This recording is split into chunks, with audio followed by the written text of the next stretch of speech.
shadows. I know it's hard to put one.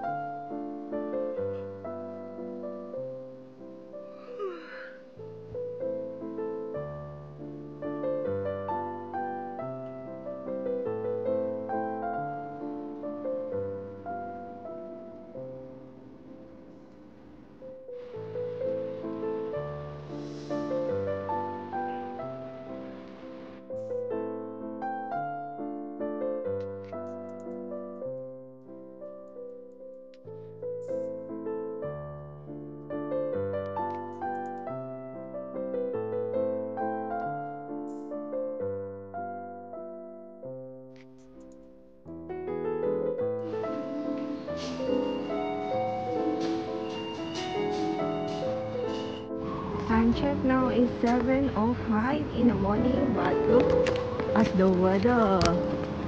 Good morning, Coco. Yeah. Look at the sky. Huwag naman sanang umulan. Pero usually ganito talaga yung weather dito sa Singapore. Cloudy, tas mamaya biglang mainit na mainit na mainit. Yeah, it's very windy actually. The weather quite nice. Right? Nice to walk in the morning. But Coco, you're very tall already. Oh. Huh? Which one? Every morning. Si Alden, kapag pupunta na ng school, everything must mommy paint here and paint there. Right?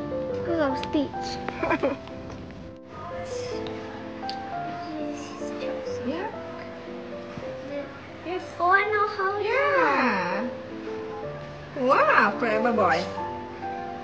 You haven't eaten just now when mommy goes and Coco? Huh? Daddy never give you? Why? Go. I don't want. Oh my. Then now mommy eating, he wants. Very bad. I want you. Oh, you want mommy, yeah. Stylish. Tonight.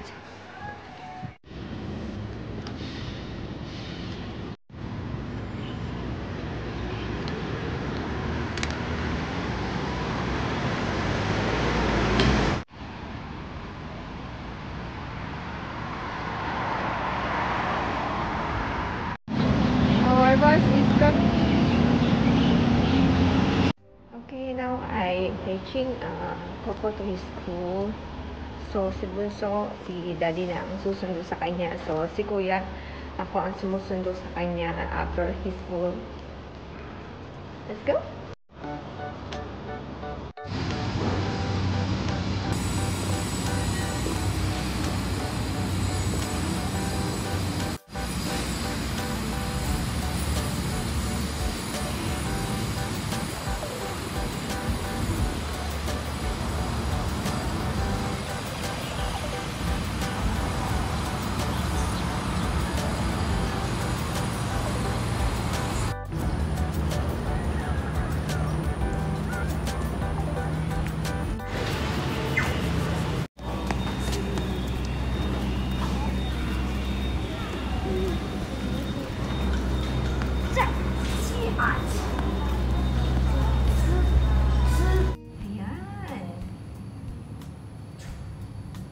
This one is tomato.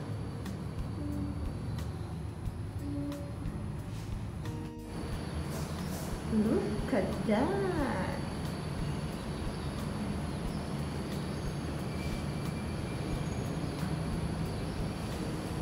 This one is strawberry.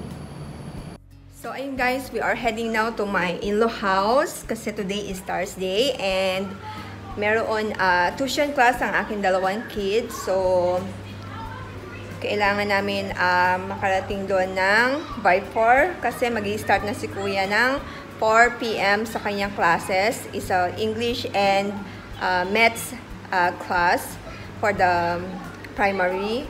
So, ayun, mauna siya. And later, si Bunso naman about 7 p.m. So, yun. See you later, guys. I want to play a little.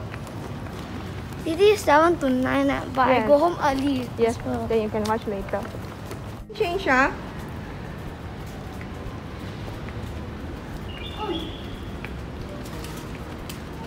Why? I'm finding the. Now we are waiting our bus. Very hot now in Singapore. But look at the sky. It's very dark. Look at the sky, very dark. Right? Oh. Yeah. Yeah. The bus hasn't come. Yeah, we missed one bus. Look guys, what I'm eating now. This one is red bean. Then Titi eat chicken rice. It's a chicken colored rice. Ay! Say hello. Go eat. Filipino? Ah. Filipino. So now I'm here at Lahota. I'm buying some soup here. So Salamat, mabuti. Bakote po yaw. This one nice one. I always buy. And this one also is nice. So you can try next time. So ayun guys, kanina message ako ng MIH dito sa Singapore. So tomorrow is my injection day. Nauna na si Daddy nagpa-injection. So ako naman is tomorrow. Alas 3 ng hapon yung aking injection. Yes. I think this one, not the football. So ayun, nauna na si Daddy nagpa-injection last 2nd of July. That's Friday. 2nd of July, right? So can you share to me or to others what you experience? Okay, just a normal injection. Okay. Actually, when the needle go in, you don't feel anything. It's only while you're waiting at the place, right, for 30 minutes before you can go back. And you slowly can feel the pain in your arm, stuff. After injecting you, Yeah, during the injection, you don't feel anything. It's after the injection, you feel the arm pain. Yeah, then like very easily get tired. Okay. So, yun yung experience ni Daddy after na injection na siya. And actually, yung ibang tao, like my mother-in-law, nilagnat sila. Tapos, yung ano nila dito, baraso, medyo namaga sila at saka namula siya. Pero yung kay Daddy, so far, hindi naman siya namaga. Ang naging ano lang niya, side effects sa kanya ng gamot is sumakit yung ulo niya at saka medyo parang lagi siyang pagod. Yun yung napansin ko sa kanya after niya na ma-injection. Ang kinuha namin is Pfizer. Kasi sabi walang masyadong side effect ang Pfizer kesa sa isang brand. I don't know what you call the other one. So yun. And by the way, nakuha ko na din ang oximeter. Ito ay binibigay dito sa ito ay binibigay ng gobyerno dito sa Singapore. So ayan, nakuha ko na siya. This one is for the virus. Yan. Ilalagay mo lang yung kamay mo doon. Yan. Madidetect na niya kung meron kang virus or something. And ayun guys, today na-receive na namin yung binigay ng government dito na fingertip oximeter. Ayan. Ganito siya guys. Free ito sa bawat bahay dito sa Singapore. Binibigay ito ng Singapore. Ng government, binibigay ito ng government sa bawat tahanan dito. This one guys, madidetect ninyo kung meron kayong virus. Yan, ito siya. Ganito yung loob niya. Pero syempre, kapag halimbawang para makasigurado, halimbawa, nag-positive ka dito, para makasigurado ka, pwede mo ka pa rin magpunta sa doktor para, yan, ganyan siya. Tapos, milalabas dyan, yan. Kailangan kasi lagyan siya ng battery. May kasama na rin itong battery sa loob. Ayan.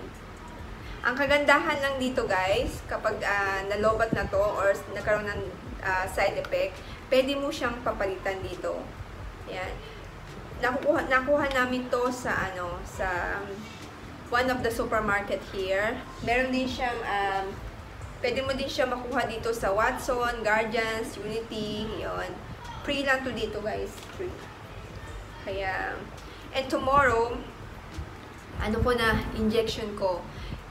Actually, hindi ko alam kung kinakabahan ako kasi takot ako sa takot ako sa karayom. Meron kasi akong phobia sa karayom. Hindi ko alam kung bakit, kahit 2 times na ako na cesarean. Alam nyo yung pakiramdam na parang may butterfly kayo sa dibdib ninyo. Yun, kinakabahan ako. Yeah. Kaya, hopefully tomorrow maging okay naman ang lahat. Kasi ang kinakatakot ko, baka iba yung side effects sa akin. Kasi iba-iba tayo ng katawan, di ba? Meron kasi ako nakita dito, after niyang ma-injection, ang nahirapan siya lumakad, as in, hindi siya makalakad. Hindi rin niya alam kung bakit. Sabi yun daw yung side effect sometimes sa katawan ng tao. Yung iba yun, namamanhead, ganyan. Yung iba naman as in nagiging solid, mapula, namamaga. So, ayun, hopefully hindi ko yung maranasan. Kaya, nagdadalawang isip talaga ako dati na kung magpapa-injection ba ako or hindi. Pero since nakita ko naman sa biyanan ko at saka sa hipag ko at saka kay daddy na okay naman, walang masyadong side effects. So, go na tayo. Tsaka para sa immune system din natin yun, para panlaban din natin yun sa virus. So, ayun. So, pray me na sana maging success at i-update ko kayo kung ano yung magiging side effects sa katawan ko noong injection. And thank you guys for watching. So, dito ko na i-end na aking vlog kasi gabi na rin. And si daddy pumasok ulit sa office. So, kaya wala siya dito ngayon sa tabi ko. Kaya, ayun. Actually, kauuwi lang niya. And tumawag na naman sa kanya yung kasama niya sa trabaho. So, kailangan niyang bumalik kasi sa production si daddy nagpo-work. So, ayun. Umalis na si daddy. Kaya ako na lang naiwan dito at ang aking 2 kids. So, dito ko na i-end ang aking video. And, thank you for watching. Kung bago ka lang sa aking channel, please do subscribe. And please thumbs up if you like my video. So, see you in my next video guys.